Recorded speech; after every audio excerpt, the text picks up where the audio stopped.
Ah, yes, the final day of the season. A joyous time for those up the top, a feeling of oh so close yet so far for others, an opportunity to wipe sweat from your brow for the fortunate ones, and a day of how did we end up here for some. While finals and relegation are solidified in concrete with this final round still to play, yes, some of you may be asking yourselves, is this game here today really that important? The answer is a resounding yes. Welcome back to Harvey Park, ladies and gentlemen. This is the final Deploy Premier League 1 match of the round of the regular season, and it's Premiers Marayong up against 4th place Blacktown Workers. My name is Mark DePoli, and I'd like to thank you for your undivided attention this season. Here's to hoping that we close the regular season with a bang. There's a lot of evidence to suggest that a bang is certainly what we will get today. Despite the top 5 tied up at the conclusion of last week as mentioned, the question does remain, where will 2nd to 5th place finish within this exclusive lot? We will know only come 6 PM tonight. Now, I hate to be the one to ask the question, because you've heard me say it before, but bear with me here. Truly I ask, is history the best indicator of the future? No? Well, tell me why then. Tell me why 2019 Ponds became champions after Marayong's undefeated season. Tell me why then 2020 Marion became champions after Ponds' undefeated season. Tell me why then last year Doonside became champions after a next to perfect Ponds season. I mean, even when Workers won in 2018, they did so from 5th place. So what is it with the curse of 1st place when it comes to the finals in the BDSFA? Does having an undefeated season boost a sense of false confidence? Does having the first week of finals off claw at your momentum? For all their brilliance, Marayong in 1st place, as history would tell it, have a barrier to overcome. But that is not for this week. No, we won't see Marayong for another fortnight after this, when they will play the winner of 2nd v 3rd in the finals series. But how do we decide who 2nd v 3rd is, though? Marayong 1st, Eastern Creek 2nd, Doonside 3rd, Workers 4th, Ponds 5th. 2 points split 2nd and 4th. So what's the motivation behind getting 2nd or 3rd then? Well, you can lose your first finals game, where you'll meet the winner of 4th v 5th the following weekend to stay in it. That's what Workers are here to do today. Right now, as of now, they'll face Ponds next week, but they'd love to jump up. But the only way that they can do that is by first beating Marayong here today, and hoping the Quakers and Prospect do a number over Creek and Juni respectively. All they would actually need is a draw in either of those matches and a 3-goal winning margin to jump Creek's goal difference. Doonsides, they already have the advantage over. That's the motivation for Workers today. Coming into this game, both sides are the walking wounded. Players, especially in black and white, with 4 or 7 yellow cards to their name, not risking playing today, as that would deem them ineligible to play in the first round of finals. Numbers are down for both squads. Marayong haven't been a completely injury-free squad either. Their backline in particular has really been chopped and changed since about the halfway mark of the season, which is when they've started to win games by a smaller margin and letting just a couple more goals on average per game. Tall poppy syndrome, you might call it. I'm yet to mention one key thing here today, though, and that is that Marayong's recent record against Workers is very interesting. 2-2 earlier this season, 2-1 home and away, Workers' way last year, but more importantly, Workers knocked them out of round 1 of the 2022 final series, a 0-0. You need to go all the way back to when Workers had about 20% of their game-changing names that they boast today to find Marayong's last win against them, 3-1. Funnily enough, it was a match around game 2 at this venue as well. You know the context, you know the history, and you know what today means. It's time that we go through the starting 11 of both sides. Although knowing Marayong and seeing that they're still warming up on the other side of the pitch, we might just slow this down as much as possible. I think we'll be kicking off a little bit after 4 PM. We will start with the home side, and this is of course subject to change as well. Going off the Marayong way, there's always late arrivals to their games. In goal, it's the former Quakers Hill Juniors man, Dean Rogers, who's certainly one of the Team of Year choices that I think will be right up there in the voting. He's been the highest clean sheet haver this year. He's had the best defence in front of him as well. And I'll read out those names from left to right now. Gabby de Oliveira, as you know, 35 years old, but still runs like a spring chicken. Never ever gets red cards. And is one of the most fierce competitors, and certainly a Team of the Year selection is beckoning, I think. He wears number 9 at left back. Wall Reese returns to the side and is next to Lord Darkor. That's the first time these two have met as centre-backs in a match of the round. At right back, it's man of the match winner against the Spartans in that all-star match, Dylan Owusu. It's a very familiar midfield three. It's the one that was part of that stalemate 0-0 against Doonside. That was Marayong's last match of the round game. Aaron White starts at the base. Kelvin Afori, the most recent and most brilliant goal of the week winner, the first ever two-time winner of the goal of the week competition.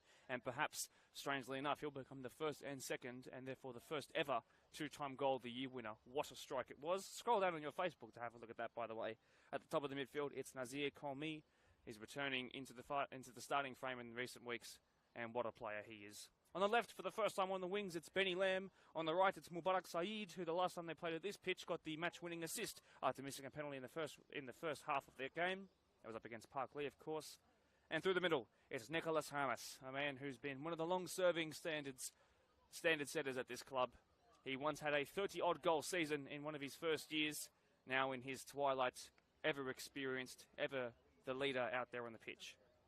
Now, a formation change and a team who are certainly subject to a couple of yellow card warnings at the moment. Give me a moment while I go through this starting 11 for a 4-4-2 influenced Blacktown Workers. Ben Dalkeith, of course, one of the many former Rivo players, starts in goal. It's a back four of Ryan Fitzgerald returning to the match of the round fold for the first time in a long while. Is the police officer who used to play at Rouse Hill Rams. And then the rest of the back four reads as Ian De Castro, blonde and beautiful today, wearing a new haircut that you haven't seen before, next to the man who scored the goal that knocked Marayong out last year from the finals, Dejan Kupeshinen, at right back, holding onto his spots, Nathan Bazina. Moving into midfield, but still wearing the number 10 jersey, Blake Ford starts at the base, next to, and would you believe it, it's Shane Prasad, the man who in the last game got 4 goals, a poker against Riverstone. On the left, it's Chris Chum moving up into a more forward position, not playing left back today. He's playing as the left mid. As right mid, it's going to be James Appiah in the 24 jersey, who picked up his first match of the round goal last time. Through the middle, Brandon Ford returns to the starting berth for Blacktown Workers, and he is next to Chris John Wicks, a former AYL 16s player. It was the inaugural year of the AYL competition in Blacktown, a former Riverstone man as well. A Tigers junior, would you believe it? He wears the number 9. He's the Golden Boot contender. And, of course, with this being the last round of the season, Golden Boot will be decided today. I'll flick my pages back and let you know how that's looking, by the way. Ahmed Badat from Ropes. He has, of course, 17 goals. Ethan Eichen, who got a hat-trick last week despite losing the Quakers Mbappe, he got 15 goals so far. Chris Wicks, who's playing today, has 14, one less than Ethan. Blake Curry from Ponds picked up 2 in the last match of the round. He's on 12. Blake Maybury from Doonside is on 11. And Marion's Rivaldo, not here today, on holiday, just before the finals. He's on 9 and won't be adding to his tally to make it double digits today. The two teams have finally made their way out into the middle of the pitch. As you can see, Marayong in their home jersey. It's great to have Workers in their so recognisable white and black too. Once again, thanks very much for joining us here on BDSFA TV, whether you're watching along on YouTube, which is slightly better quality, by the way, compared to Facebook, or you're watching along on Facebook. Don't forget to leave a like, leave a live chat, let us know that you're watching along and enjoying what you're seeing. No Ryan Colborne either, one of the players of the BDSFA who I've come to be most fond of. He is such a brilliant 6. Nope, he's not playing today. He is featured in the reserve grade game, but he's just come back from a little stint in Europe. So he is, in fact, debuting off the bench. Of course, it is 4 p.m. Thanks for joining us a little bit earlier here today as well. All games in the final round must be played at the same time in order to avoid any match-fixing issues. Not that we've had any here.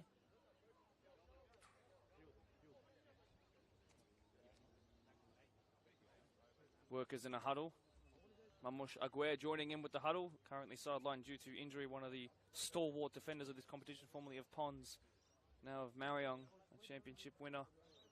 A premiership winner in multiple colours as well.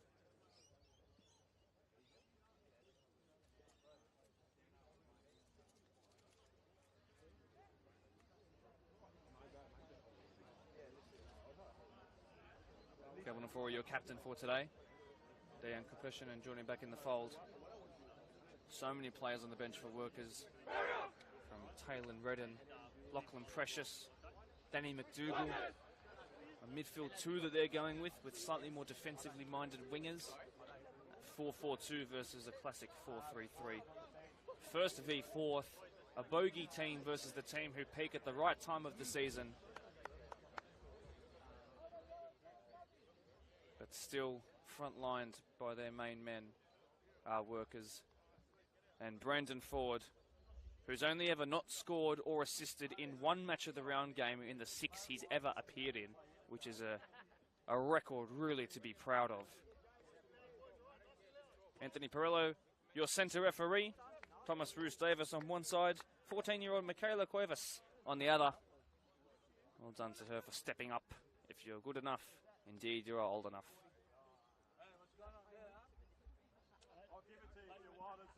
Workers being at their banterous best by wishing luck to the referee in order to, I'm sure, sway some decisions in their way. That's not going to happen. They can try all they like. Brandon Ford, one of the leadership figures in the side for Workers. The longest serving player for Workers since they returned to the Premier League fold in the midway point of last decade. And away we go. It's the final match of the round of the regular season. Shane Prasad is the one who's really playing out of position today. He's the one who launches it forward first. 3-1 it was last time these two met in a match of the round here in 2021. Over 2 years ago now. We've survived a lockdown since then. Nazir Komi is rewarded with the first offside of the game. It's a deeply frustrating reserve guide game prior to this for Marayong fans around the world. They had about, I would honestly say, 20 chances, and some of them real sitters. And the double premiers, triple premiers if you count the 21s too, which should be counted, of course. Struggled to put it past second place Workers, but of course Workers a very rotated side. Good to see Ryan Fitzgerald back into first grade fold. All-star into Castro has been stripped of position early. Nicholas Ramos has found Benny Lamb, who missed the start of pre-season in the first couple of rounds of the season for a futsal tournament which was being held in South America.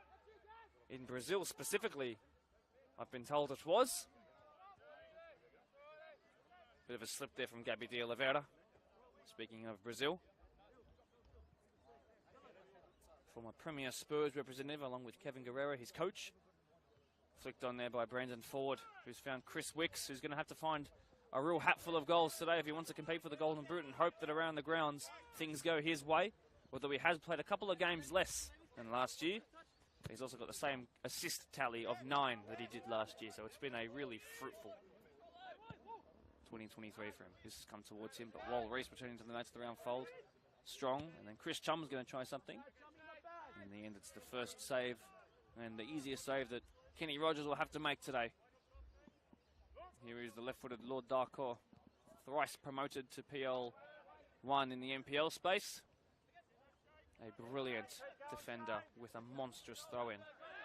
Shane Prasad picks it up. He was a right back at Nepean last year, so there's no doubt that he has the work rate to play as an 8. Chris Wicks was certainly offside there. Not surprised that he didn't go after the ball at all.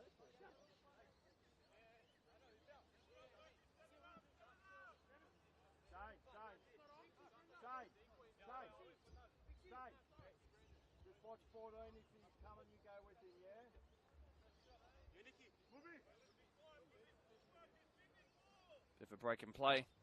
Neither side is really competing all too much, not tooth and nail necessarily for points today. It's just about keeping injury free and perhaps for Workers seeing if they can move a little bit up the table. But at the end of the day, it's actually not in their hands today. No matter what they're making finals, no matter what they'll finish 4th or 5th, and 4th and 5th are the exact same knockout, sudden death parameters around it when it comes to finals. So if they can move up, it's a blessing. Well, 8 minutes in, Doonside have gone 1-0 up, I've been told. Thanks to Sean O'Connor, Doonside president, for letting me know. They're up against Prospect today, Ardooney. 1-0 to them. So currently, that top 2 or 3 finish solidified for them. Gabby de Oliveira from left back, cut out by Dejan Kupeshin. They'll remember exactly who he is from corners, I'm sure. That's Blake Ford now, for the first time in over a year now, starting alongside his brother. Actually, no, forgive me. They started earlier in the season when they beat Parkley 4-0 at Blacktown Football Park. Forgive me. Speaking of this venue, though, it is the most match of the round. Is the most used match of the round venue besides Blacktown Football Park. It's been used now. This being the 5th time. It's hosted Parkley twice. Workers now twice. Can you remember the other one? I'll reveal it to you a little later on. Wal Reese tries to pierce it to the midfield line. Ian DeCastro's come well out of position to try and close it down. Chris Chum is there too. Benny Lamb has let that fizz in, and it stayed in because of the rotation speed. Waller Reese picks it up just shy of his own halfway line and just about gets it to his centre half partner, Lord Darko. Now he goes to put it in behind there. Kupeshinen from left centre back to left centre back. Shane Prasad didn't look over his shoulder quick enough there, but he's been alleviated by Chris Chum, the only 21s player to make it up into first grade this year. If Nicholas Ramos was a little bit more of a spring chicken, I reckon he would have got there ahead of Ben Dalkeith. And another time, Calvin Afori, the ever-brilliant Goal of the Week winner.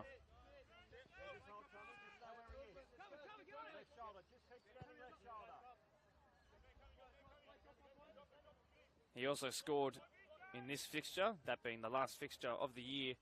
Last year, Nazir Colmy has now been put in behind. He's passed Ben Dalkeith initially. Very tight angle. Can he squeeze it? Benny Lamb's coming in.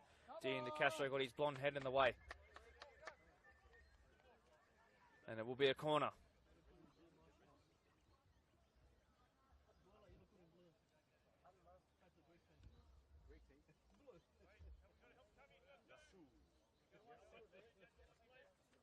As you can see, no rush for either side to take this. I can't imagine there'll be too many massive tackles that come in this match. It's not going to be a hotly contested derby of sorts. Everybody knows that the real action kicks off next week. It's solidified in the PL2 competition as well, which is having its penultimate round right now, and it will go into their final round next week. But the top four is solidified in ascending order. It's St. Pat's, Polonia, Oakville, and Quakers Hill Tigers, who achieved promotion a couple of weeks ago. In it comes from Nazir Colmy towards that back stick. De Oliveira missed it, and Dylan Owusu was the one who got his head to it. In the end, it was never threatening at all.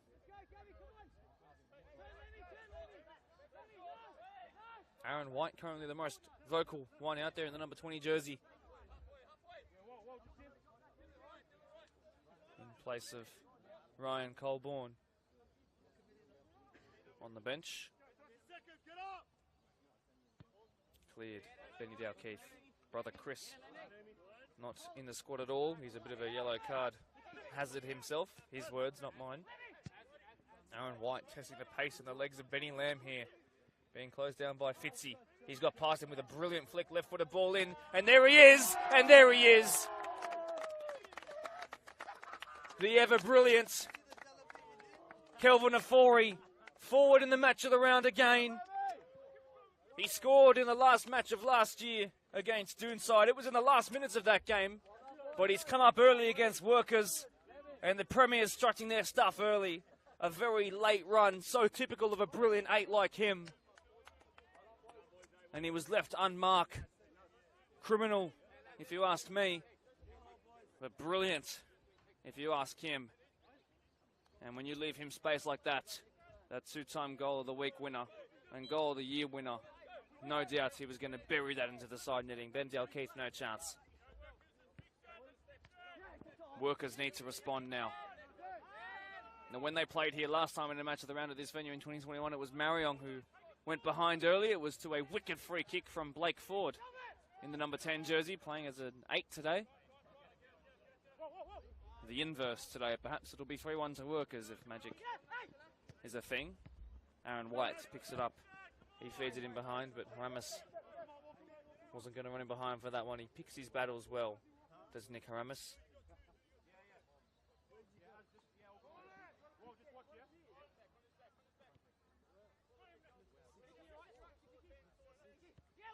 I didn't anticipate this one to be a high-scoring affair, but with a goal early, you never know. Might just open the game right up.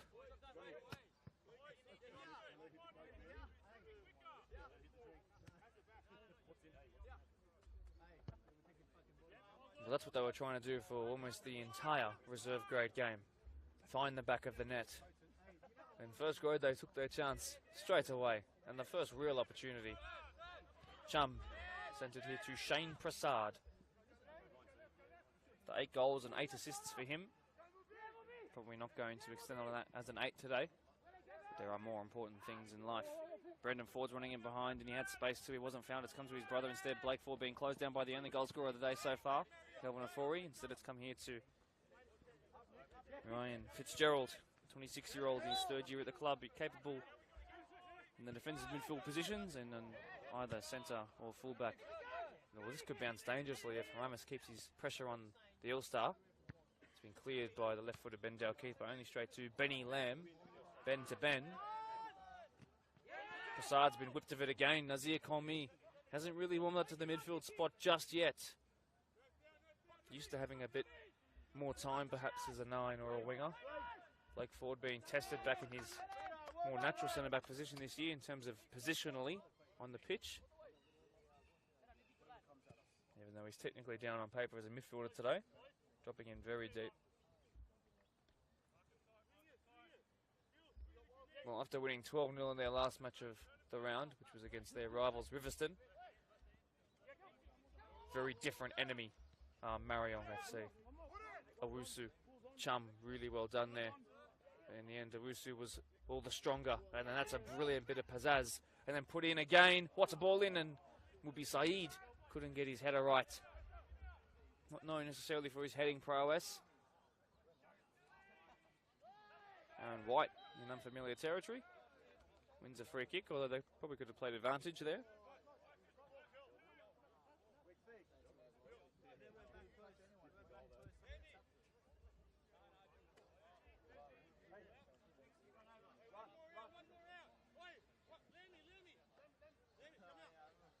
Interesting to see Chris Wicks just chatting to his coach Darren Graham, who's one of 3 coaches who control the workers' dugout. Him, Kevin Ford and Michael Hawthorne. That ball's come in. It should be cleared there by Ford, and it was. Now the other 4 tried to get involved. Probably should have been the keeper's ball all along. That ball's actually gone out, and it will be a goal kick. Or offside was raised, perhaps. 11 minutes into this game, Kelvin Afore's goal is the only one to split these two sides. And so far it looks like that Marion are finally going to break their little duct against this side. That's really, really good awareness there by Ian De Castro. Owusu too strong for Chum. That's becoming a bit of a sentence we're using too much for Chum's liking, I'm sure. Picked up here by Nazir Komi. De Castro tried to put him in his place, and then Fitzy ran out of space. He has... Okay, so they're changing things around here. So Wicks is dropping in as the right winger. James Appiah, who was technically the right winger before, has come into central midfield. He played as a left back, or sorry, I should say a right back against Pons in their first match of their own game of the year, so that makes sense as well. Shane Prasad has struggled in these opening minutes, and as a result, he's been moved up to 9. So early changes, they're the ones that make you money or either get you sacked if you're a coach. We will see if that's a bit of a masterstroke from the workers' technical area. That's down to our left, by the way, if you're wearing headphones and you've got some sonar positioning coming through. Well, here he is, the furthest time he's been forward. Nathan Bazina might pick this up wide. He's going to go to Chris Wicks instead. He couldn't find his right back. They lost a little bit of momentum there, and now Marion are all coming back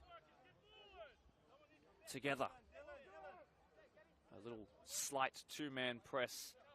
That's a combined age of 74, or 64 I should say, between those two, so they're not going to be pressing all too much.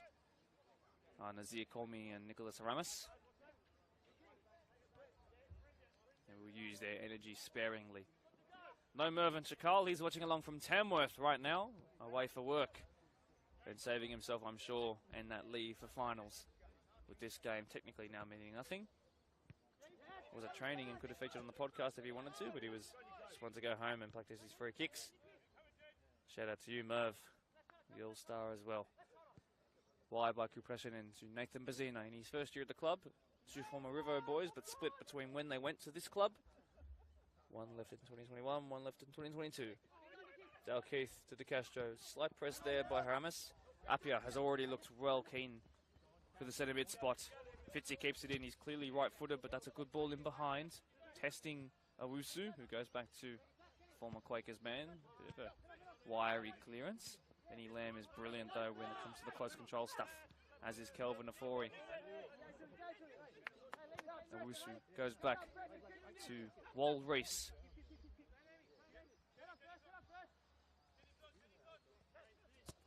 Whose ability to play long diagonal passes and even long straight passes as well is an underrated skill of his. There's space here for Shane Prasad, tries to feed Chris Wicks. Is he strong enough? Is he fast enough, perhaps? Lord Darko leaving it for his goalkeeper. Really well done, actually. Might there be a bit of concern here for Lord? Oh, it's a dusty old part of the pitch there, so if he isn't injured, he'll be coughing up some dust for a couple of minutes. But he actually did really well to shield the rapid Chris Wicks.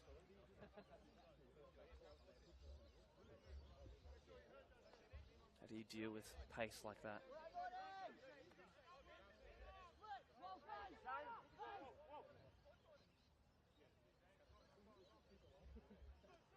Lord Darko, who's fine.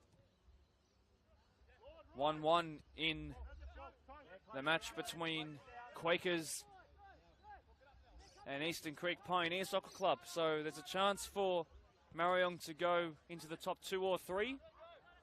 But that result has to stay that way as it is right now. I will keep you updated the moment I get texts from out at Quakers Park.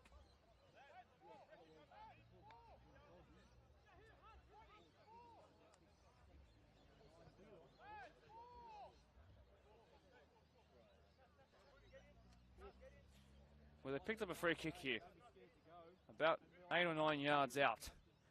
And if there's anyone who knows how to score against Marayong in the match of the round at this venue, it's this man right here, Blake Ford, who is a bit of a set-piece specialist, hero and villain when it comes to match of the round games. What's he got here against Dean Rogers? It's Blake Ford. It's gone through the wall and it's gone past that right-sided upright.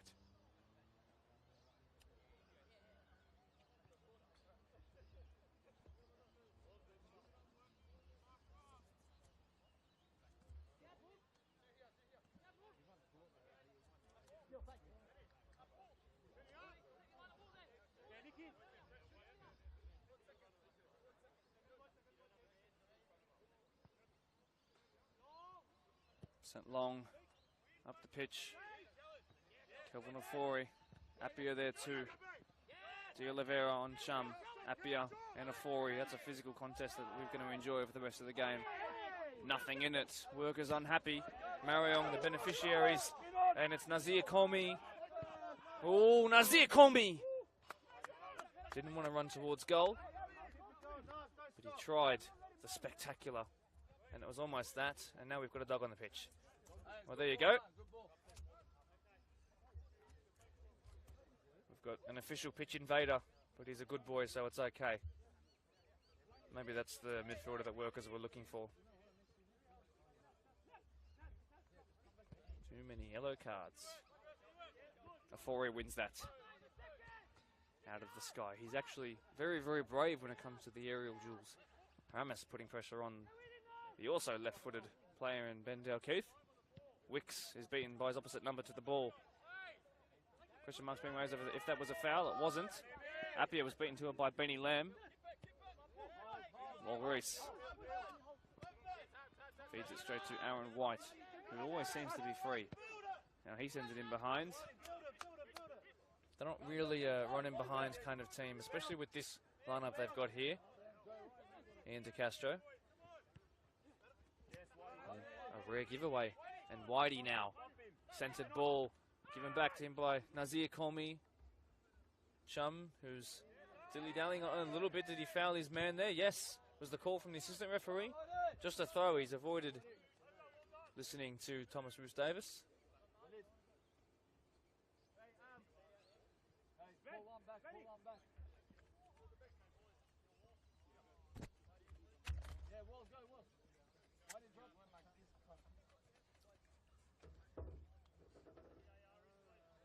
We are going to finally have that free kick, by the way, after all the commotion. It also could be the first match of the round of the year that's affected by the rain, but so far it's staying away, thankfully. Kelvin Ofori probably won't be able to score from here, although I'd back him. In the end, it's gone over everybody. Chris Wicks picks it up before it went dead. Brendan Ford past Lord Darko with pretty decent ease, too. Was there enough of the hands in the back to warrant a free kick? Yes, and then surely it would be a yellow. Well, he's done well to escape one there.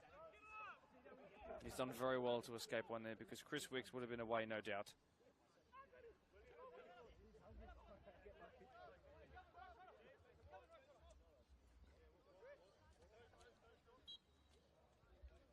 Dejan Kupreshinen, who's got a very good ability to throw it. This time the delivery was long from the boot though. Strong Prasad and De Oliveira.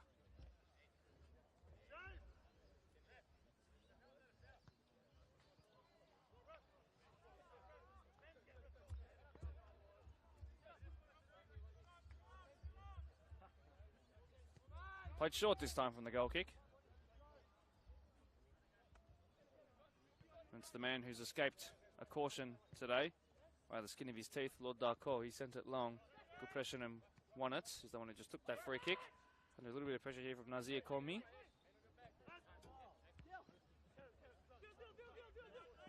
Even with a couple of changes, Marayong's midfield so good.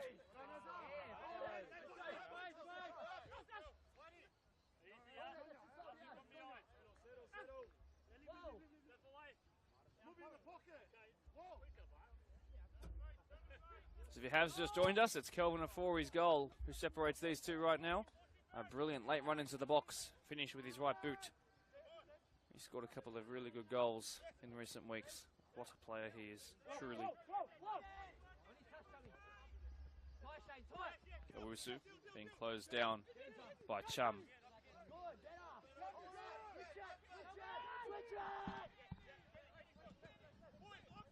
Just play back nice and calmly to the goalkeeper. Former Mount Druitt Town Rangers man flicks it on. Has that stayed in. And Mubi Saeed has got Haramis to aim for in the middle. Haramis is there! Save Ben Dalkeith. Fitzy's there to clear it. That's a world-class contribution there by the shot stopper. Haramis had to score though. You can hear the displeasure down in the technical area to my bottom right. Corner or goal kick. Goal kick. Benny Lamb and Nazir Komi unhappy.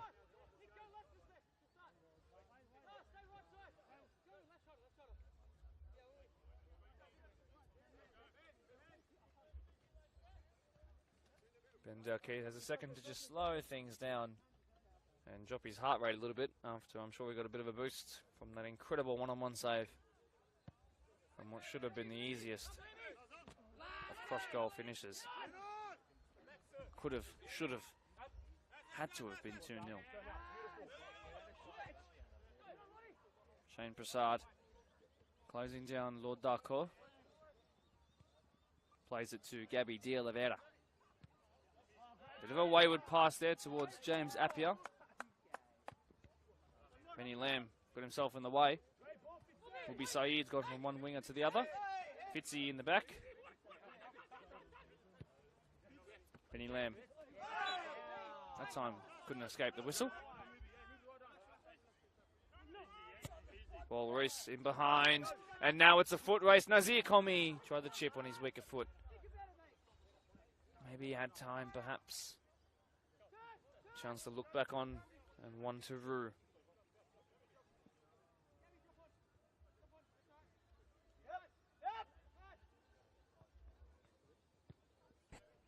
Sent long, good pressure and missed. De Oliveira picked up Darko. Appiah. Yeah, he's been good. He's been really good. Former Spartans player himself. Fitzy. Finds the usual left back. And then Chris Wicks almost found him behind. He's so dangerous. Darko cleared it into Chum. It's gone out for a goal kick on the first bounce too.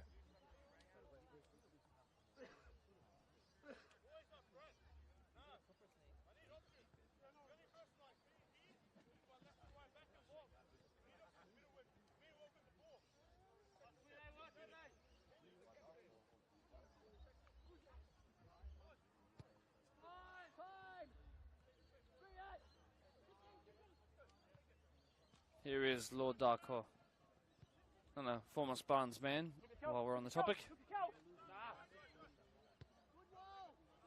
Back to him now from Wall Reese. Look how split the two centre backs are.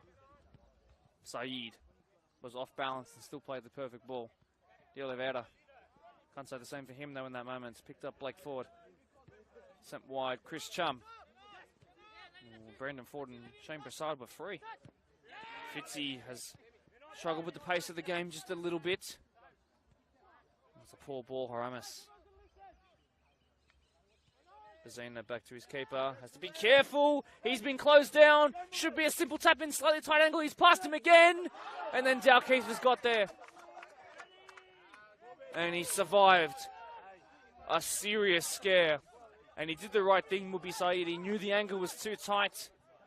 He knew Nazir Komi was there to receive the simplest of tap-ins. And then Benny Dalkeith just stuck out a paw and got something on it. But you could just tell from the moment he received the ball and got it under control that he wasn't in control of the situation. And it's only his quick-wittedness after being snapped into the moment that has saved his side from going behind. 2 goals to zip. Sent long compression in. Bit of a touch by Wicks, enough to give away a free kick. 9 on 9 there.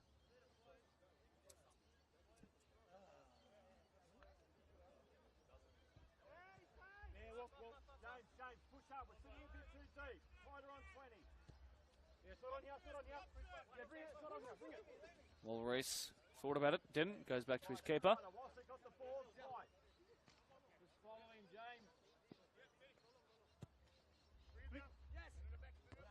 Castro, so brave. That's why he's an all-star. Lord Darkor.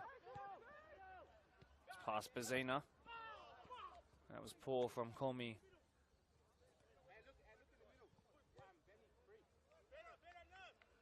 Now workers have the chance to work out of their little ruts that they're suffering through at the moment. They're kind of struggling to get out of their own half at the moment. Benny Dalkeith took a poor touch and was forced to clear it. He was probably a bit wary after last time. 26 minutes into this game. And it's still the 8th minute goal that has these two split. And the only goal of the game so far.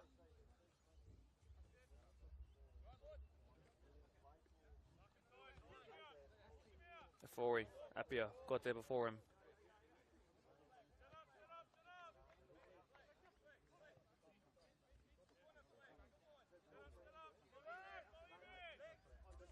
Komi to Castro. Now he works his way out of defence. He's got the ability to. He's nutmegged Owusu there. Chum sent a ball. Aaron White cut it out though. Second bite of the cherry to Castro now. Forward to Appiah past the halfway line. They're building something nice here. Might the deflection come to their aid? Chris Wicks off the knee. Chris Wicks still. Now Shane Prasad. Back to Chris Wicks. This could be something really special. Can he get there and cut it back? He's kept it in. They've lost their momentum just a little bit. Chris Chum, though, he can deliver one. Lord Darkos slid in and got the ball expertly well. Benny Lamb and wins a throw. Some lovely footwork and football from Blacktown workers.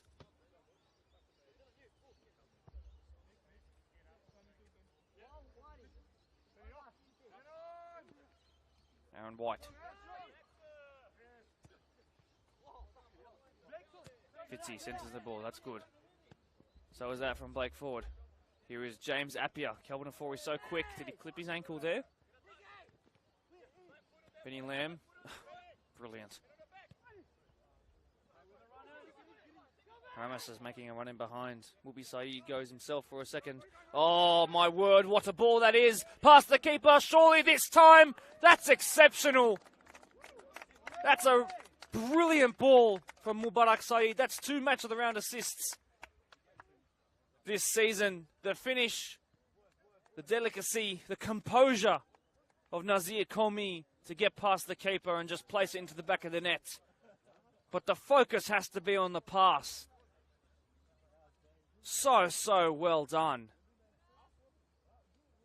That's something from right out of the top drawer. That was really special. Watch that back.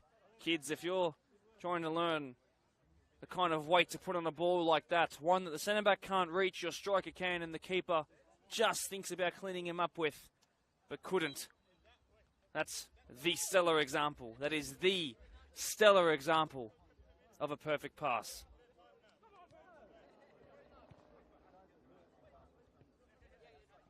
2-0. Too good.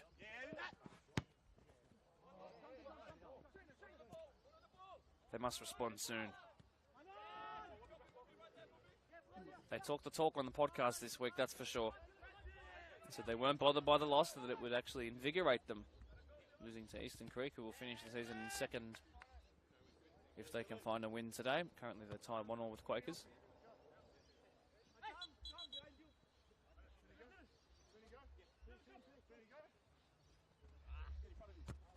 De Castro. Forward. Back to Kupreshin and Nathan Bazina, the younger of the two.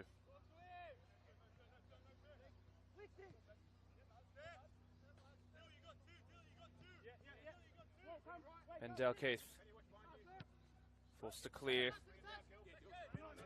Chum might even get there and compete. He's just been hacked into there by Owusu. Free kick against Workers. Chum a little unhappy with that. If you can lip read.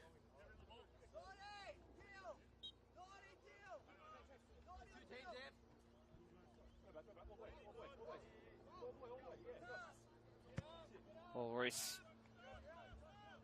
took a little look and then goes all the way back to Kenny Rogers in goal.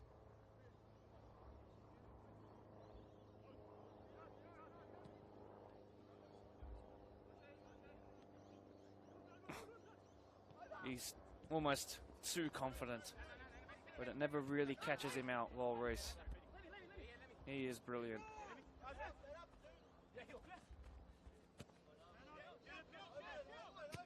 Owusu sends it to Ofori.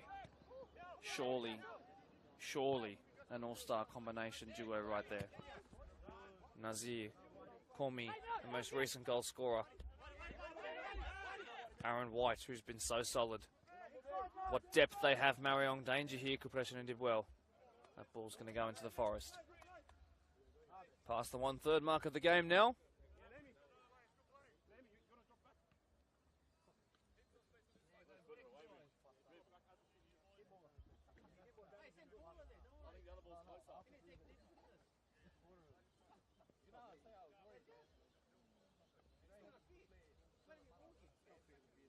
So the most recent goal scorer will go and try and turn provider now.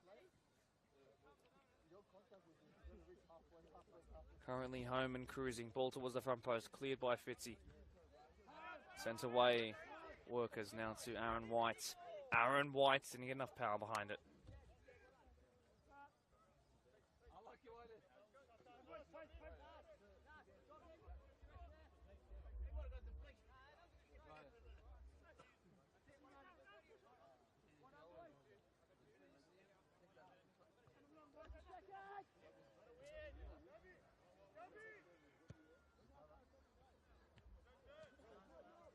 Wicks. De Oliveira behind him. That's a mosquito who won't be able to get rid of all day. And De Oliveira, he's going to have to drop in deep like he is now to receive the ball. He is so brilliant, Gabby, at that left back for Marayong. Or whether he wants to play it right back. Equally brilliant. Workers looking a little under the weather.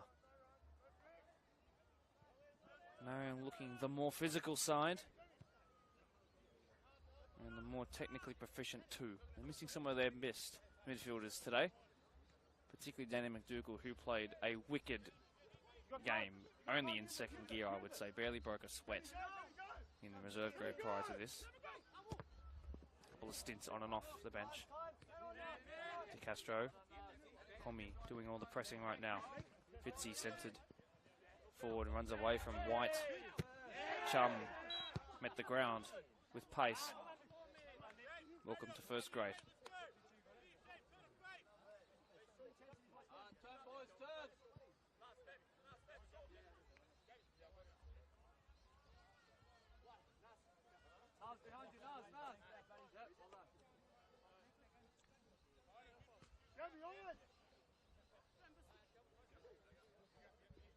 Ryan Fitzgerald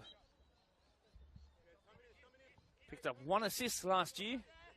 Can he deliver into the box and find one now? Would be a great time to do so. Instead he sends it wide. That's really poor from him. And he's lucky that Mubisayi got his touch wrong.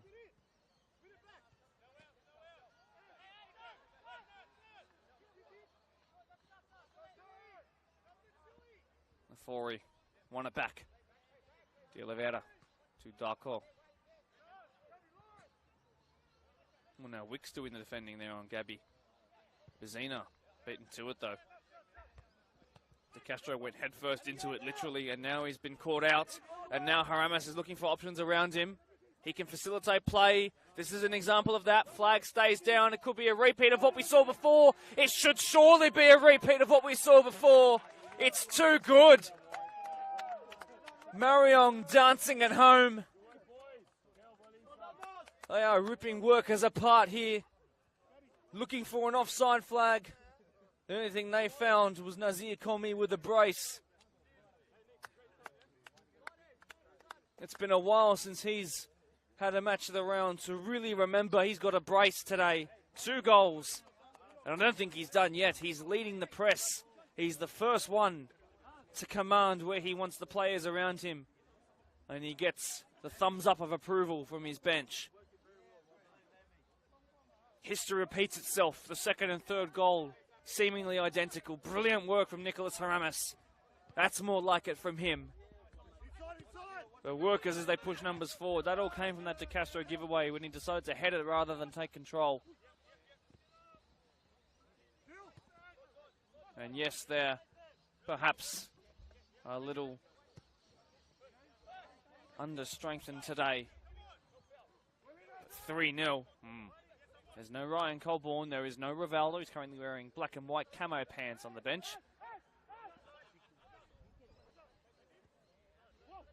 They are not at their full strength either, Marion. And they are looking so strong.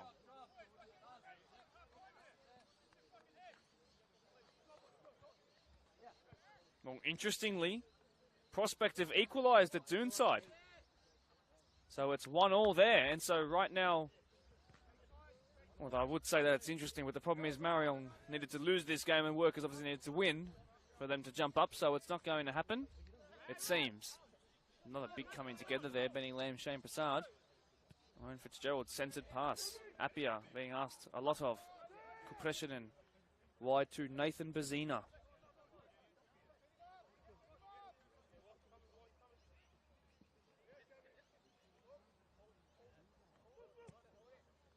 Haramas has a chance to do it again. Nazir Komi could have been on for a hat-trick there. Gabby De Oliveira is continuing on his run from left-back. Here is Benny Lamb, who's swapped wings recently. Fed in behind again. Nazir Komi on a hat-trick. He cuts back. Nazir Komi, he squares it unselfishly. Haramas to return the favour. Wow. Well, this is a scarily good performance. Frightening finishing. Numbers bearing down on goal from all angles.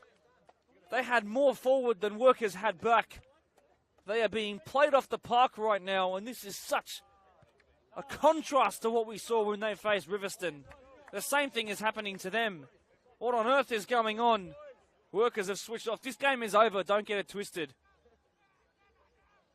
And the question was, at the start of the game, would Riverston be able to hold out Ponds in order for Ponds to stay in fifth and not overdo their goal difference of 8, which they were behind Workers by? Well, Marayong are certainly helping out Ponds right now. Their goal difference, Workers, has gone down by 4 today. And that's all because of the brilliance of those in green out there.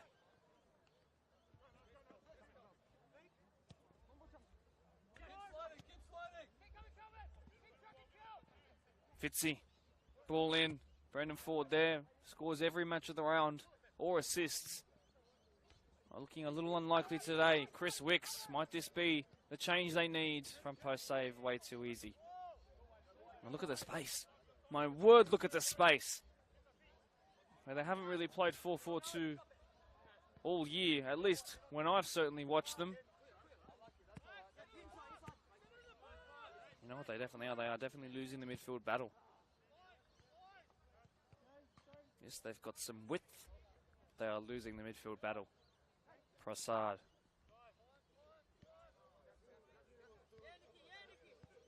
Ian De Castro. Blake Ford. Haramis behind him. Ball in behind. Wal Reese. Oh, Brendan Ford got there first. Asking for a penalty. The ball was clearly got though.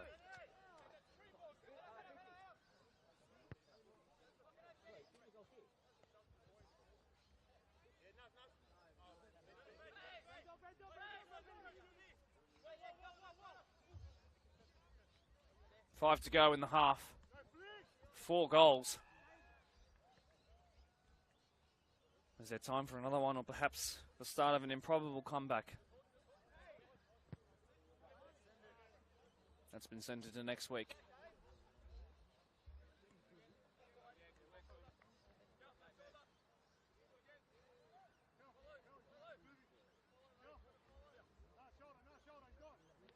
Back in play we are. Shane Prasad, loose touch, a forward there, who started the day with the goal, of course, cleared.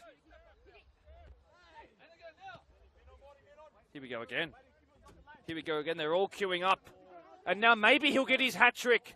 He can't afford to foul him, and it's just gone wide and wayward of him. Nazir Kolmi is looking back to his absolute best.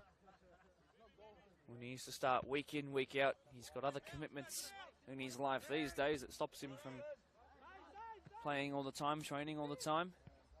Oh, they've got some space here now themselves. Perhaps Marayong took their foot off the gas just a little bit. The ball's come in and it's seemingly way too deep. And it's gone out.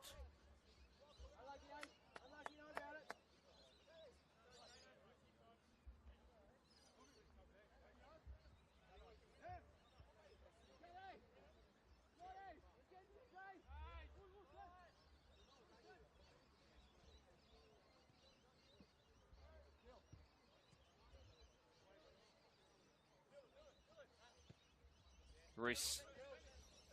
Square to Owusu. Back to Kenny Rogers. 7 years a Quaker. Fitzy headed it well into his long-time friend at this club, Blake Ford. Good pressure, and look at Nazir Kolmi. He's full of energy and running. Whitey with too much time. And how's that for a ball? Bazina should be able to get there. No, Mubi Saeed's too quick. Mubi Saeed wants a goal to go with his assist. De Oliveira's running. They've got the numerical advantage now. Kolmi. Clipped in behind. That should stay in and hold up. Saeed, no, he struggled to. Wicks now. White is there. So fluent, Marion. Wicks has lost out. Good pressure and did enough to get rid of it. Appiah picks it up. Kolmi next to him. More to find Shane Prasad. Back to goal. Tried the behind flick.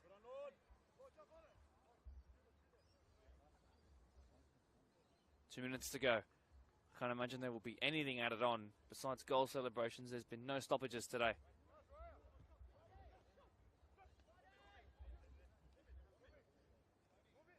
Well, you might remember that Workers went down 4-0 to Quakers Hill Juniors at Quakers Park right before the final series started, and they really pulled up their socks from that. But that was different. They had a full-strength squad there pretty much, and so did Quakers, and it was really just a rip-roaring performance from those in green. I'm seeing the same thing here today with still the entire second half to come and what's left in this first. But yes, they are under strength, but it's ringing, you know, those bells of the back of my memory. Something similar last year. Don't be afraid if you support those in black and white. They're capable of better than this. And they're lucky this is not a sudden death knockout game. Although next week, it will be. Good turn there by Ryan Fitzgerald.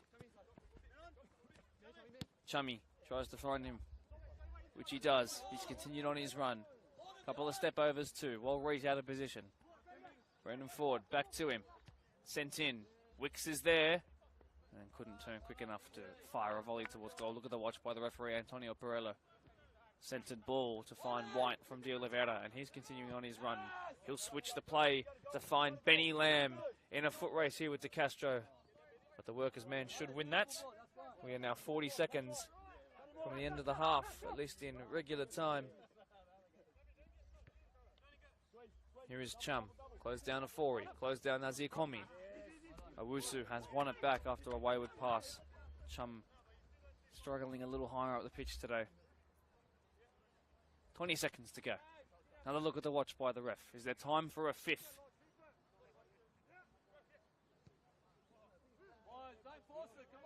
The call from the technical area just then, don't force it. Cleared Bazina up the line. It stayed into Darko. Goes back to his keeper. Whistle to the lips. And yes, as predicted, there will not be any added on time. Well, who saw this coming when we warmed up to this game?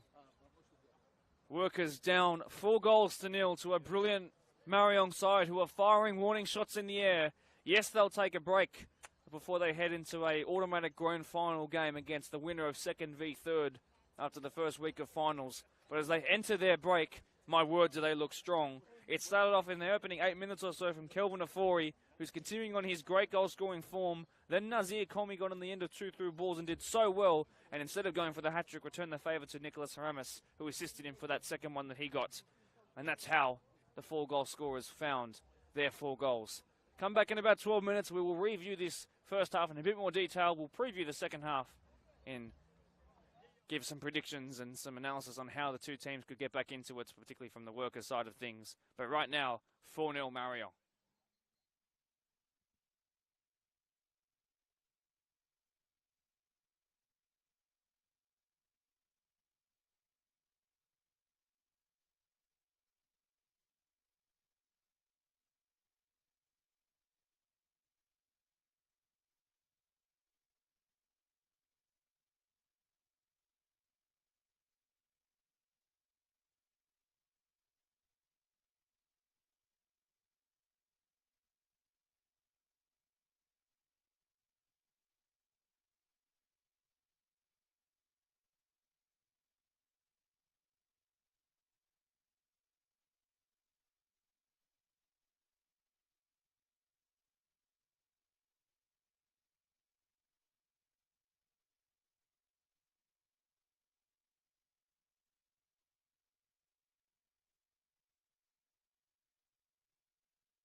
Welcome back, everybody. In typical Harvey Park fashion, it was a half-time break that went long on into the night. The shadows are now creeping across the park as the lights switch on around this place on each four corners of the pitch and the sun sets behind us.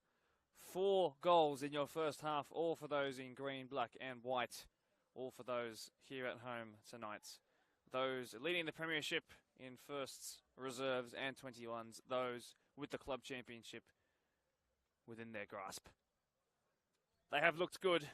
Workers have looked shell-shocked. They're struggling right now to get a grip on the midfield, and from what I heard below me and from what I saw and can read from body language, not claiming that I'm an expert or anything at all, but they seemed pretty dejected and deflated. I think it's now a case of just putting on a brave face and seeing out the second half. Don't change the score all too much, just sit in and defend. There's no point in coming back. Even though they were checking with me on what the scores were around the grounds, which, by the way, 1-0 to Ponds, which means there's now 3 goals difference. Actually, no, forgive me completely. It would mean that Workers will go down to 5th place, which is where they were last year. So currently the standings are Workers in 5th. Ponds, who are winning, are actually now technically equal on points with those who are tying, which is both Eastern Creek and Doonside. And on the goal difference front, Ponds would still be 4th because their goal difference right now is only 9. So they need a whole lot more goals. Their other objective is also to get Blake Curry the golden boot. So he needs 4 more goals if Ahmed Badat does not score today, nor Ethan I can bag a hatful in the second half. We're underway here again at Harvey Park. Marayong, who have just found it all too easy to flood numbers forward and create numerical advantages all over the pitch, have been brilliant today. Workers have been unable to cope. Can they fix up in this second half? No changes that I've seen as of just yet.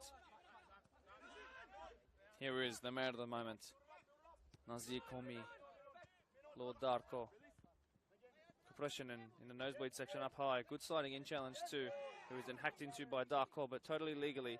Appia brought to the ground. Should surely be a yellow card there. I don't think it's going to be given too early in the second half, as the sun starts to set here at Harvey Park.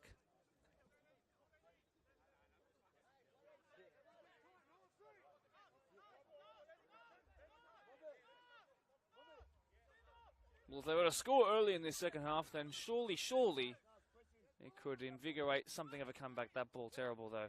Back forward. There's a player down for Marayong. Wicks couldn't get it past Aaron White. Back forward, Dubol past Nazir Komi. Shane Prasad with the touchline behind him. Tries the pirouette, did it, and then didn't beat De Oliveira. Hamas putting a little bit of pressure on Mazina, who felt that and didn't get his pass all too right to Christopher Chum. Back from his striker, I should say, in Brendan Ford, as De Castro came in and won that. Chum square ball to Blake Ford. Passed it forward to Kupreshanen. Is he playing in midfield? I think they've gone to no, it's still a back four, but Kupreshanen's moved higher up, it seems. Interesting. We'll see how that goes on and rolls out as the second half continues. Got the space here for Mubi Saeed, though. Fouled, surely now the first yellow card of the game. Yes, it will be Shane Prasad. Smart foul, though.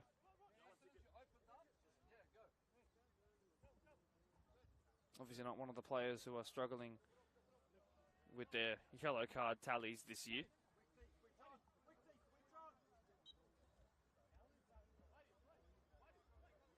White, with great technique, puts it forward. Gabby De Oliveira was beaten to it by Bazina, but only just. And it finds touch.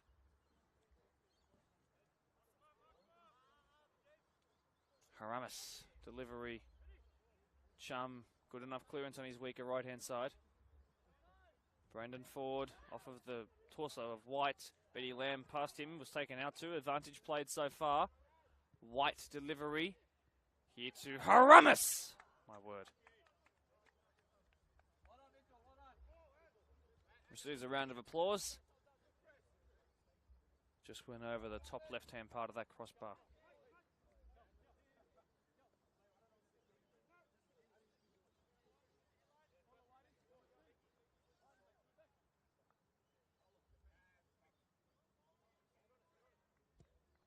Dalkeith. Appiah won it there. Lamb always seems to be first to the ball. This could be a big coming together here. Prasad had to take it off him, though, by Afori.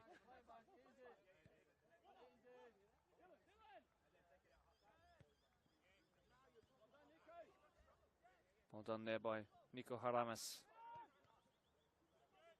Nazir Komi was offside, so Haramis has to get himself, and he's actually going to get there too. This is what I mean by he picks his battles. Ooh, found the ground in a heap. Yellow card there for Nazir Komi. A painful one there. And in the space of 2 minutes between each other, we've got 2 yellow cards shared, one apiece. That certainly would not have tickled James Appiah. Just at 21 years old is James.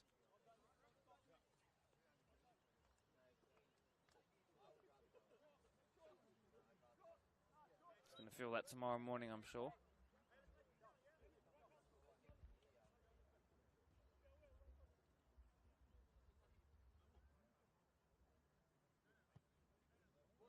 Bit of a scoop there, and Kupreshin wins that. This is better from Workers. I like their combinations. Fed in behind by Kupreshin, and here for Fitzgerald. That's a good ball in forward, always in the match of the round. Never in doubt when it came to him. A great ball in across the box from Fitzy, and that's much more like it. Marayong, who are a team who grow into the game, especially in the second half after the halftime break, always tend to be the stronger team. 4-1. 4-1 with 40 minutes to go. And do we have a spectacle on our hands? That's more like it. And so early, perhaps, it would take a real meteoric comeback of record-breaking proportions here. It would have to be a match of the round record comeback from 4 goals down. We've seen 3-0 twice. Workers, the ball's bouncing their way right now. How long can they keep this momentum up? Kupreshin, who's been so great a little bit further forward. It all came from his win back in the middle of the park. And then his passing behind to Fitzy. A couple of players who you might have suggested struggled in the first half are the ones who combined for the goal. Don't take away anything from that finish, by the way, though, from Brendan Ford. It's impossible to get that pass right. That could be a colour of card that has a tinge of red on it, you know. Wall Reese is asking the question. Chris Chum came in flying. And just like that, the tempo in this game goes up a notch. It was, in truth, a terrible tackle. A yellow card, the minimum deserved there. And I can promise you, ladies and gentlemen, this game is not over. It might still be won by Marion because the scoreline is so telling. But I don't think we're done for the twists and turns and big tackles just yet.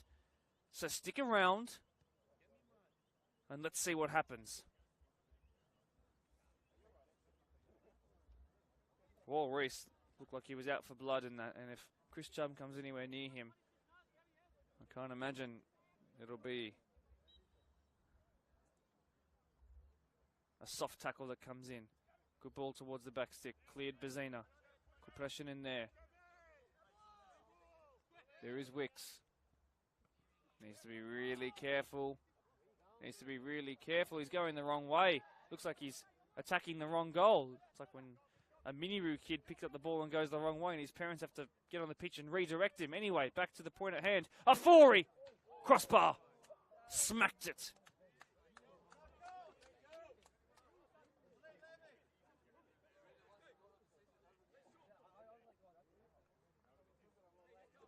Well, that would have been another contender. It would have been another contender. The scorer of brilliant goals. Running out of space there. Marayong ball. When Workers, after getting their momentum back, straight away under the pump.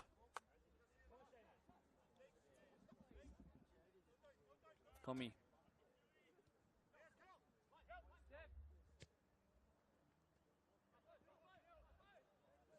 Owusu up as high as he's been all day. Cleared to Castro. He's actually been more of a reserve grade player. But here, because of the yellow card issues, great work there. Shane Prasad, De Oliveira in even stronger. And they have a little chat to each other there. The feeling is growing in this game. The feeling is growing. It's up to the job of the referee to keep this under control as much as possible. Workers feeling and being very vocal on the sideline.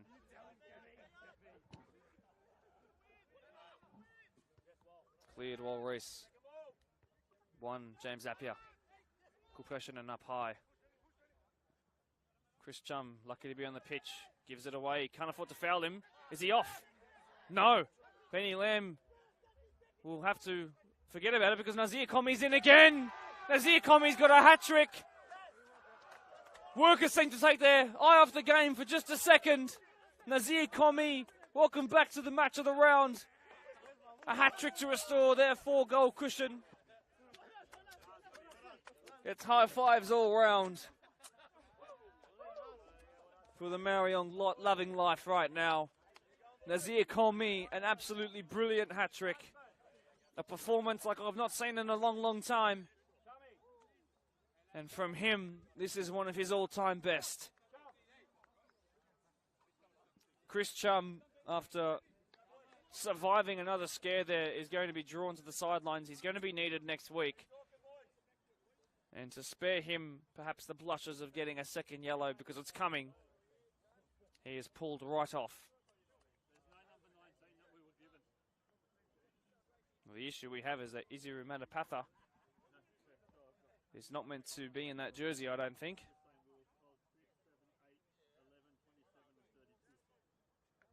Uh-oh.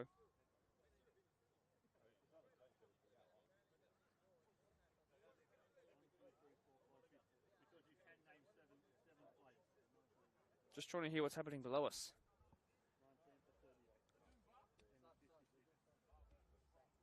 Well, Khrushchev exited the pitch. Well, it all seems fine. Matapatha on.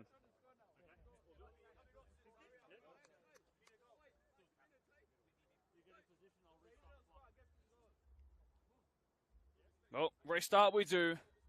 The 6th goal of the game scored. The 5th for those in green. Wicks didn't get his touch right. It's a return to the match of the round for Isiru Matapatha, who's barely been used in match of the round first grade games this year, unfortunately, but he's back in now. He's going to be trusted at left back, the regular position of Chris Chum. Chris Chum's kind of taken his starlight, and a massive coming together there. My word, how have both of them kept their legs? My word, you've got to have some serious bravery to go into that. And for those who say football's not a contact sport, well, played in behind. Shane Prasad's quicker than Roll Reese, who's been flawed and injured. Chris Wicks is there. Brendan Ford wants his second. Time and space. Ryan Fitzgerald now goes selfishly off the crossbar. And then the follow-up, cleared. Brave work. And Kenny Rogers has lost his hat. And Wal Reese is down, unmoving. Lord Darcourt down as well in the 6-yard box. Wal Reese with the real concern. Lord already back to his feet. Did he land a little awkwardly, perhaps? Now, believe it or not, we've already had 15 minutes of this second half.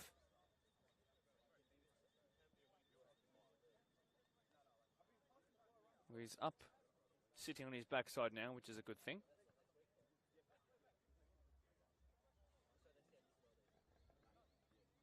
Hopefully it was just an awkward landing and it felt a bit strange and nothing more. No goal updates from around the grounds, by the way. All the action happening in this one right here. Let's just take this moment to talk about Nazir Komi. He is honestly brilliant and has been the showstopper in this game. Time has stopped when he's gotten the ball. He's beaten the keeper thrice. He's rounded the keeper twice. He's chipped him once. And Ben Dalkeith, who right now is just hunched over on the floor with this downtime here. Walrus is okay, by the way. It's been a strange old day for the Workers keeper. And after all that, no goal for Workers. Drop ball, on we go. Taylor Hunter picks up a goal for Pons. And so now it becomes a goal difference thing for the battle of 4th or 5th. Realistically, there's no difference between the two positions, rather it just looks good on paper. Oh, now Benny Lamb's in behind. Benny Lamb wants to return to the score sheet. Benny Lamb, he might look to square. Benny Lamb does square. Mubi Saeed, forgive me, it was Nazir Komi once again looking for a poker this time. Didn't get on it. Owusu, Afori, ran out of space. Touchline beat him to it.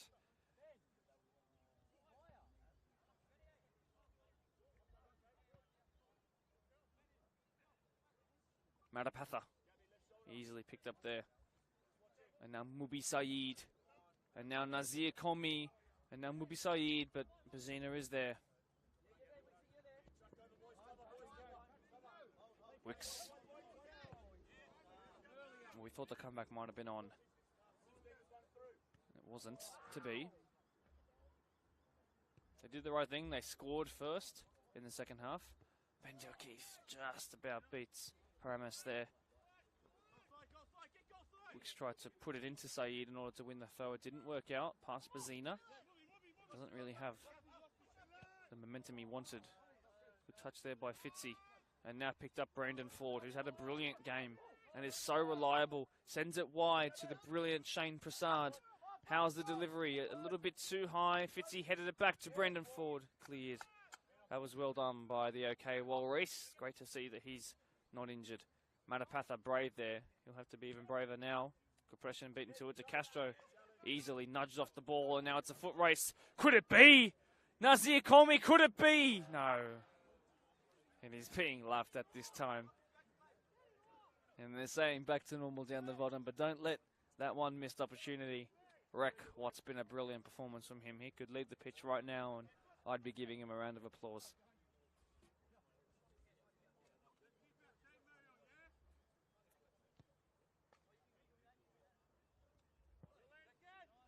Wicks heads it on past the halfway line. Clear Darko. No way Benny Lamb was going to win that, although I have seen him win headers in the past, but not against Izzy Matapatha, who's around 6 foot. White tried to clip it wide of Wusu. One De Castro, though. Lamb. Nazir Komi. Too much. Wicks, 9 on 9 there. Good pressure, and now he was the one who caused Workers' own league goal in this game. Darkosh will get there first, he does. Rogers, easy to Walrus. We are, in fact, into the final third of the game now. 29 minutes to go. 40. De Oliveira. Nazir Komi running in behind. Paramus is 2. Saeed cleared forward. And just after Pons take a 2-goal advantage into their game, they've conceded against Rivo. That's another game without a clean sheet for Pons. Must be frustrating for Ellie. Fori. Oh, so well done. Just a little shimmy. De Castro beaten. Ford. He's had a great game. Compression and not the most fleet-footed attacker, I would suggest, Dayan. Good turn, Dylan Owusu. Bodies Izu Matapatha with real velocity and ferocity. Haramis now played in behind. Tried to square, a little bit too high and wayward there. Mubi Saeed might think of lining this up himself. Mubarak Saeed tries to curl. Good save in the end, Dalkeith. Matapatha, after they're coming together with Dylan Owusu, is really struggling.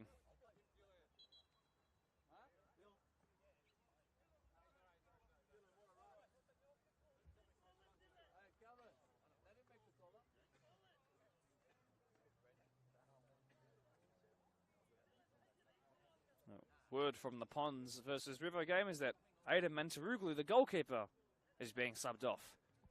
There's a funny old one.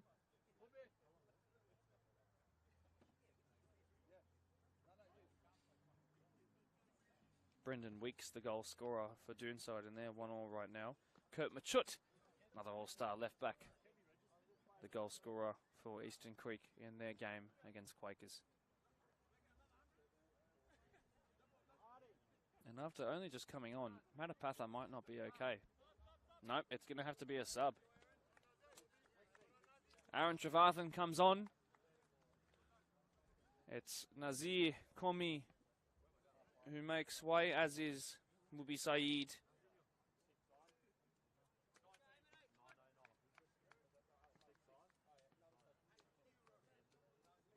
Nazir Komi with an unbelievable performance.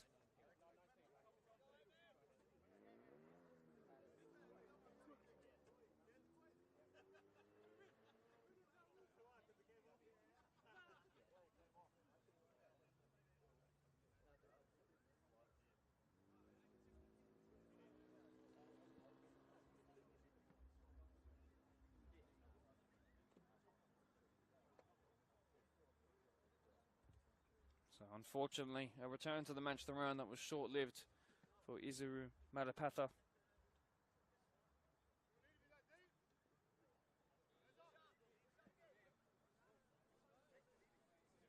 It's Danny McDougall who's been forced on. Now, he's one of those players who was teetering on a suspension, so they're actually going to get more quality on the pitch.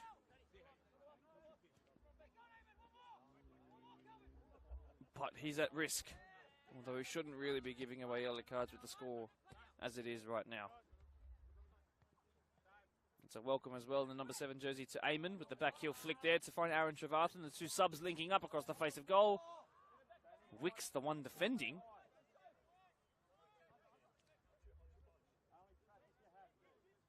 So, Eamon out there in the number 7 jersey, only 17 years old. He's from the under 21 squad, already so directed involved.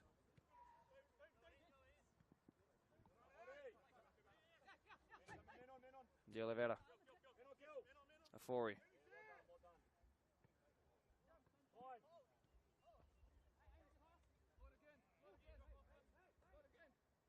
Walrus. Eamon got there ahead of Kupreshin, and the coming together was loud.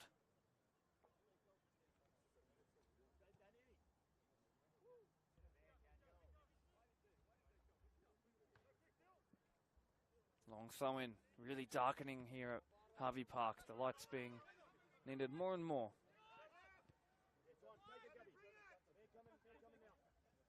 Gabby De Oliveira.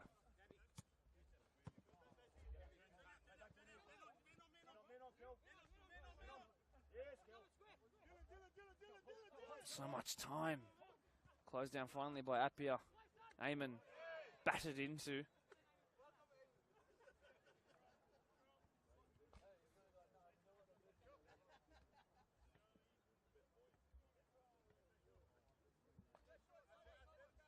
Four is surely too far for a strike, so he's just going to play it short. Eamon once again recognisable by that tucked in shirt. Lord Darko. Here is Eamon. Couple of scoops and flicks in his match of the round debut. Aaron White. Walrus. There's another example of that ability he has to distribute long. Owusu Strong cleared Brandon Ford back there alongside his bro.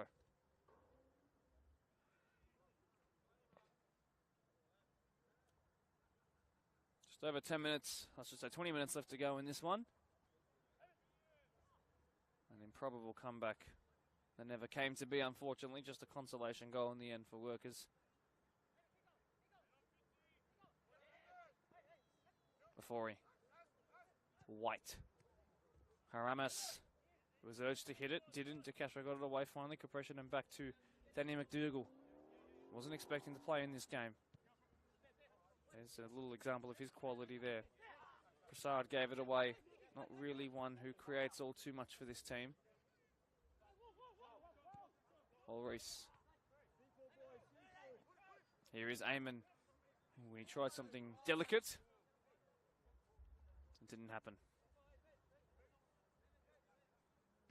Dalkeith clears.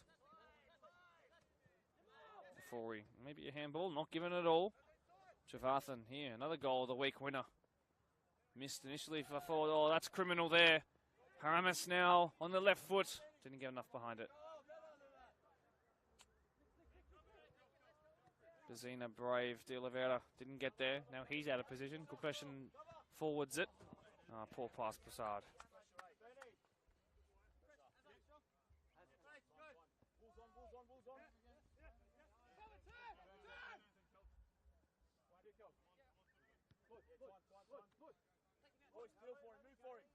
Dark call. Simple but effective. Afori feeds it. Trevathan didn't get his touch right. Kind of similar to how it was for him, unfortunately, in the reserve grade game.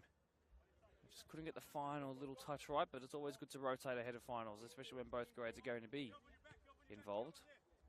He wins it back here, Aaron Trevathan. And behind now, Haramis shouldn't get there, he doesn't first. So Franklin Colby has scored as Hawks go 2-1 up over Prospect at Glendenning Reserve.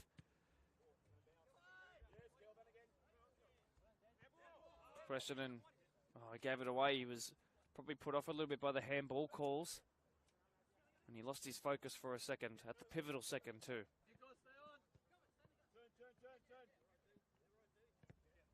Darko, De Oliveira. Here is Eamon. Push to the ground, foul. No reaction from the young lad, who has fit in absolutely perfectly, seamlessly in these 7 or 8 minutes that he's been on. It's a testament to the quality of the youth talent factory here at Harvey Park. What do they put in the water?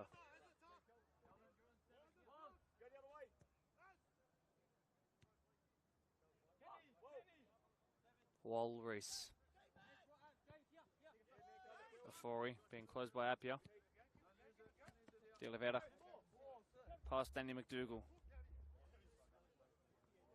He's like a bulldozer. Offside, Haramis, unfortunately.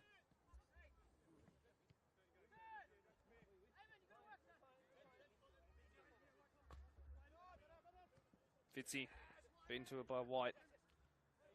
Here's Eamon again. Shirt tug, foul. Yellow card, Fitzy. Another one for Workers to add to their list.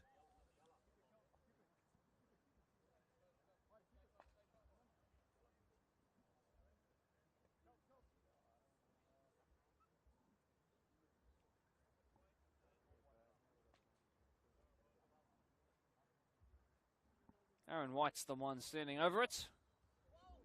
Hands on hips. Clips it towards Haramis at the back stick. Touch took him away from goal, unfortunately. Bit of footwork on the ball, and Trevathan thought about a bicycle kick there. You could see it. Whitey picks it back up before he is there. Trevathan looked for Eamon, cleared forward. There is Benny Lamb. Chris Wicks at left back, it seems. Cleared only as far as Trevathan. Cleared off the line there. And then eventually DeCastro gets it away. Benny Lamb wins the header. White gets there first.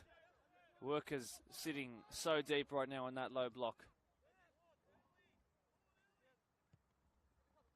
Look at Dean Rogers right now, just standing there. With his hands in his hips. Not a care in the world, not a warrior in the world, I should probably say. Trevathan did well. Darko. Eamon now cuts back. So agile. And the assist, surely. The subs combine. That's more like it from Marion. That's more like it from Trevathan. It's his first grade goal on camera. What a moment to do it. To make it 6-1 in this statement-making performance here tonight.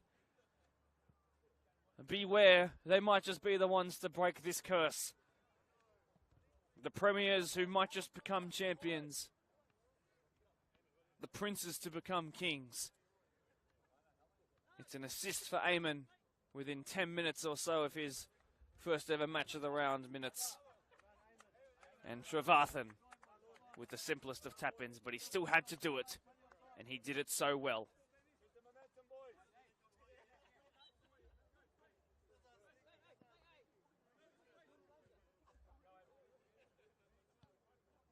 And on we go again. 15 still to go.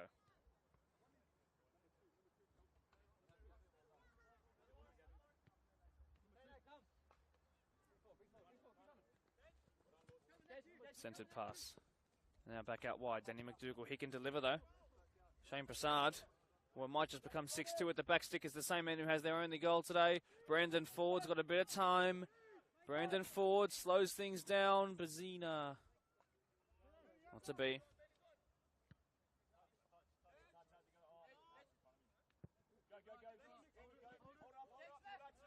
Aramis. Just a little bit there on Blake Ford. Trevathan was offside and things slow down now.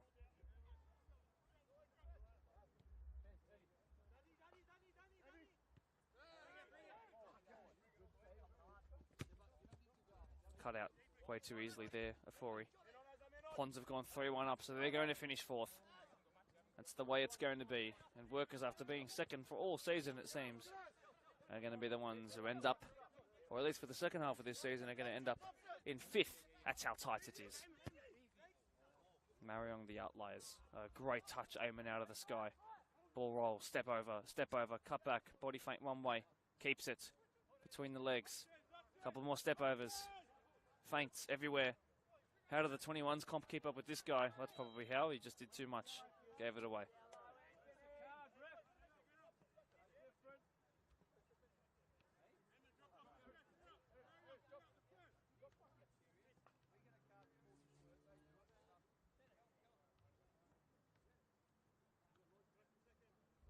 $15 to go. There could be some time added on today. I'm not sure if they really will need to, though. McDougall misjudged it completely before he picked it up.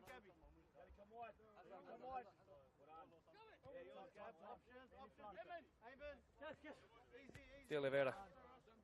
Back to Darko.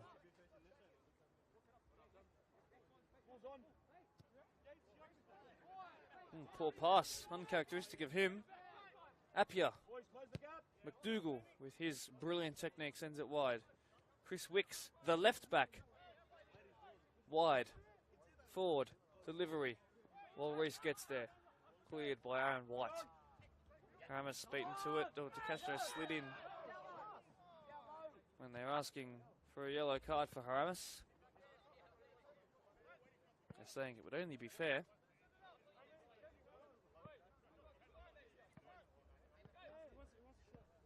Look at that. Interesting that Eamon goes straight into the wall. I'm not sure if that's because he's a 21s thing or...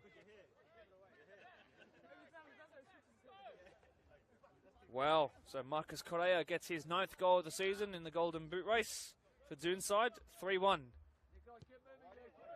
Oh, another really flat delivery in by Blake Ford. That's 2 in a row from him. Benny Lamb a little bit on Chris Wicks. McDougall sent wide. Blake Ford back in again. This time to Shane Prasad.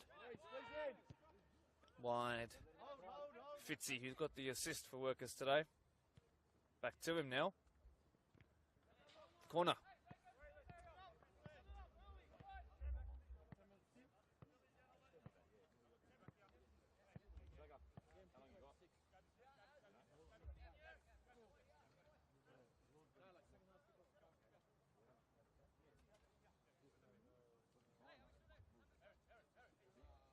Danny Mack to take.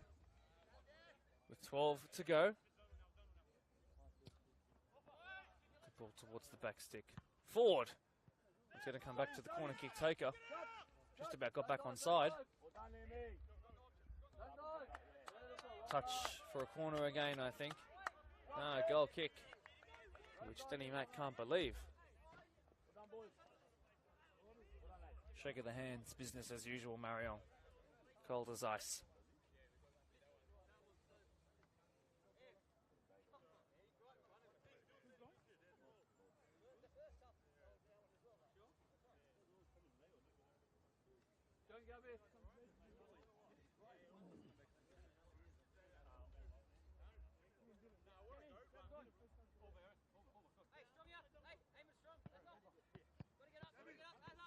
Sent long again. Zena with a handball. It's clear as day. Anyway, on we go. Dougal. Won by Trevathan. There is Nick Haramis. Still Haramis. And there too, a little bit of a push.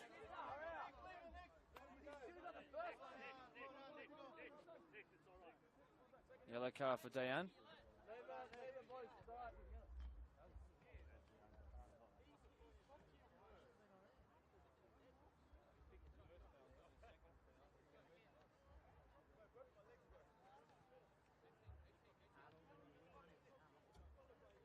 For 10 to go, with a 4 standing over it, is there time for an ultra embarrassing 7th. Played short. Could it be hooked in now?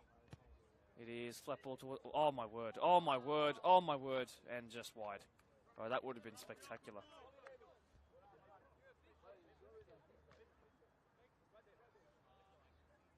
The delivery was just sensational.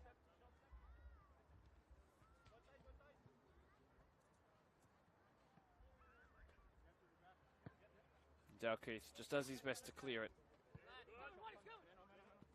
Foring. Here is Eamon. Bazina worrying. Delivers a little bit wide there of White. Cleared De Castro up high in the night sky, which is purple here tonight. 50% chance of rain, but nothing's going to dampen on the Marayong party, I'm sure. And they'll feel even better knowing they've got a week off after this. Gabby De Oliveira, also a very competent futsal player. Cleared.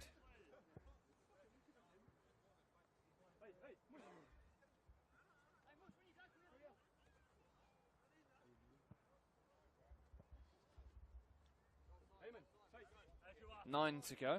Speaking of nines, Trevathan tried the cheeky sort of nutmeg there.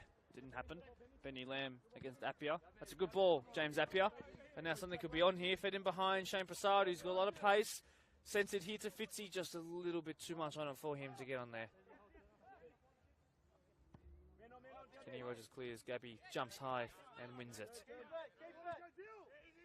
Urge to keep it, which they do.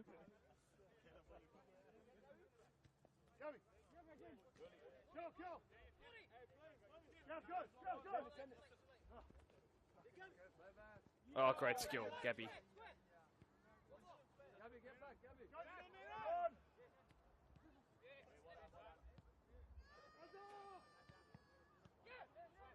Lamb. In the end, it goes back to Dalkeith under a little bit of pressure. He's not right-footed, you might remember, but alleviated there by Ford. Danny Mack. Bazina. Fitzy could win it off Wall Reese here. It's a battle of strength, which Wall Reese wins. And Fitzy feels a little frustrated by that.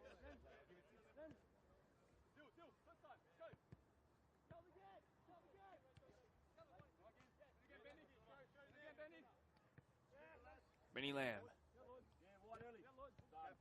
Wall Reese, simple pass, Darkhoff.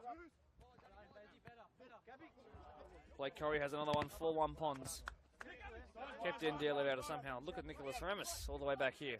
What's he doing here? Crossfield switch. Benny Lamb wins the header.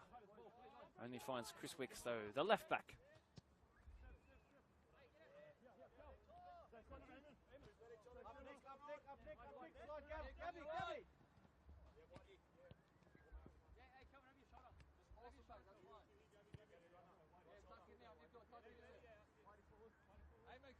Ian De Castro.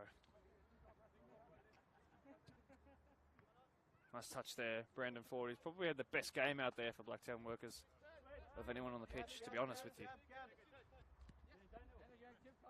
There's a player down for Marion,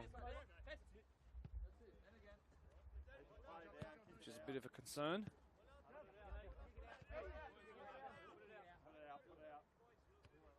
And it's been kicked out. Still with 6 to go.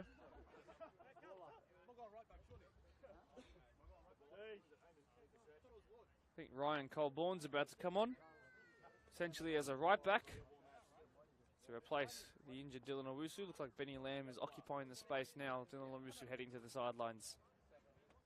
Feeling the burn of a long season. But luckily, as he'll know, he gets the rest. Lachlan Precious comes on for some first grade minutes here in the 7 jersey. It's been another brilliant performance by Marayong's number 2. Physically imposing, technically proficient, brave as anyone out there. So this is probably the strongest 11 that's been on the pitch so far today, considering the midfield changes that they've now made, Blacktown workers.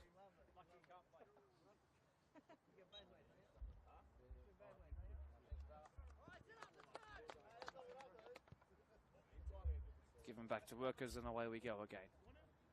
Now just a little bit over 5 minutes left to go in this one.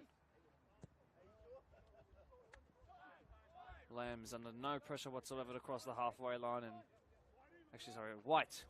And he could find Lamb out wide. Instead he goes for Trevathan again, but the flag has been raised. Then would have been Haramis' easiest second.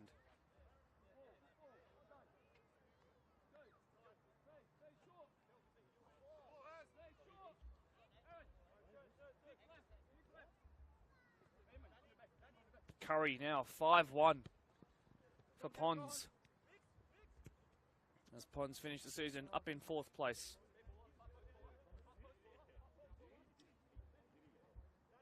In fact, it could even be 3rd if they get a couple more goals, but unlikely.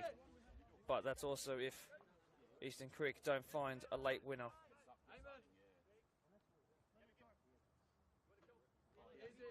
Pons only on a goal difference of 12 right now. Eastern Creek on 18.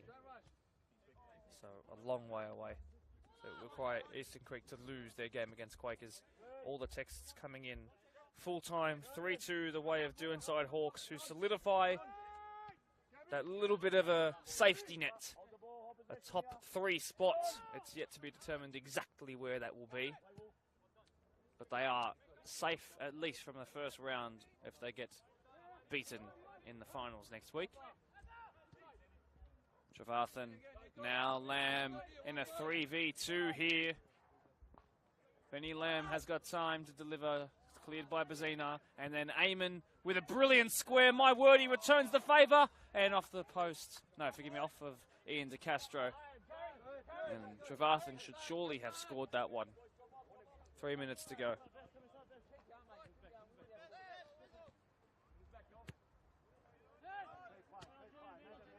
Appia. Euphoria and Colborne were competing for the same ball. They're on the same team though. Lord Dark Cause giving it away. Appia can deliver again. It's Brandon Ford. Always scores in the match of the rounds. And has another one. 6-2. So frequently in the big games he steps up. Marayong with all their own faults there, but to be honest, both teams have sort of switched off. Really, it's become a case of whoever feels like darting forward. They're just counting down the minutes now, but Brandon Ford, whatever it is about the match of the round occasion, he is just lethal. And he has another goal. And that means he now has 6 goals and 3 assists in 6 match of the round games. He's only ever not provided a goal or scored one himself in 1 of those 6. He is the ultimate big game player. Clinical. And maybe the questions to be asked of if he should be playing in first grade a bit more frequently. Blake Curry scores to make it 6-1, and then Özkan scores to make it 7-1. It probably still won't be enough to get past Eastern Creek. But they're trying their best against Riverston. 90 seconds left to go in this one here. Doonside already home and partying.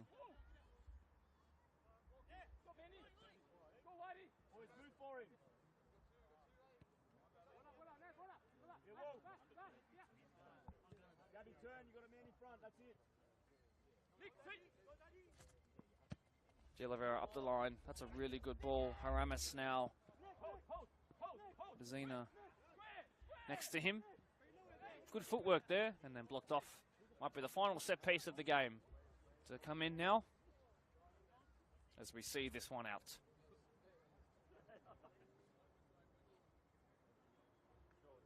Feels weird to think that in most weeks we would only just be starting the match of the round in 13 minutes or so.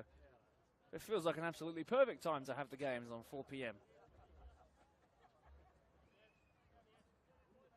40 seconds to go. Feels very strange to think that we'd be doing match of the rounds at a later time. Anyway, outswinger. It's bounced and Aaron White over it goes. 30 seconds to go.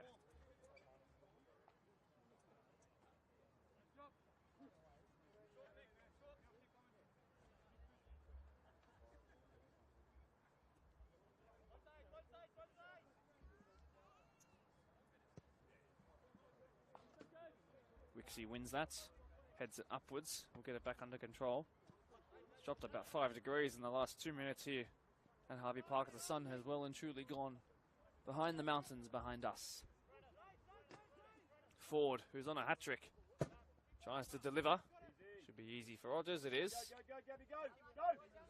Only had to make a save or two today. Also been beaten twice though. Eamon tried a little too much there. Feeling confident though, which is all you can give him credit for. Can still be registered as a 21s player for the next 4 years, which is an unbelievable feat. Trevathan delivers, easily picked up. We're in to the time added on. Discretion of the referee. Lachlan Precious. Shane Prasad. Danny Mack plays. Afori looking a little gingerly. Has stayed down. Wicks.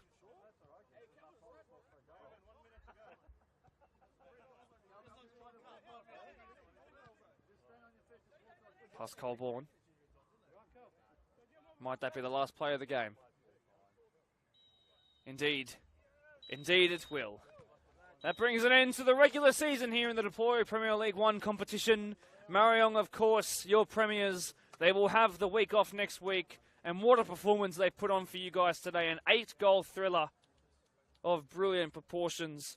Now, as far as I am concerned, I will read out for you the final 5 in descending order. Marion, of course, top it now with 45 points from 18 games. What a season it's been. Eastern Creek, as far as I know, are currently tying, which means they'll only move up to 33 points. Doonside and therefore Ponds are on the same number of points. Workers, no matter what, will finish today in 5th. It just depends on what Eastern Creek gets. So Dooney will have the safety net, and currently Eastern Creek, because of their superior goal difference to Ponds, will also have the safety net, but instead it will be in... No, it will also still be in second place. No, it will be in 3rd place. It's all happening around the grounds. It is, in fact, all happening around the grounds. The Golden Boots race finishes in favour of Ahmed Badat, unless something serious changes around the place. I think Blake Curry might be on 15 goals now, having picked up a hat-trick in his game. But let's focus in on this one for a little bit. It has been brilliant. It started off with a really great finish from the man you all know so well on the Goal of the Week competition, Kelvin Afori. Then, of course, Nazir Colmy, he picked up 1, he picked up 2.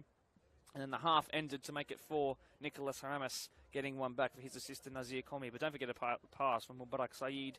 We went into the second half and it was Workers who scored first. It was Brandon Ford who got on it, as he always does in the match of the rounds. And then Nazir Colmy completed his hat-trick before Eamon, making his match of the round debut, found Aaron Trevathan to make it 6-1. And then Brendan Ford, right before the end, picked up his brace in what ended up being a 6-2. And as I said, 8-goal thriller.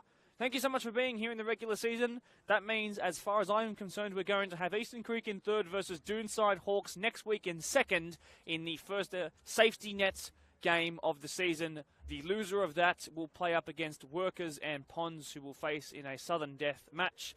And the winner of that match between Doonside and Eastern Creek will face Marayong in a fortnight's time. My name is Mark DePoli. Thank you very much for being here. Leave a like if you did enjoy, and we will see you in a fortnight's time.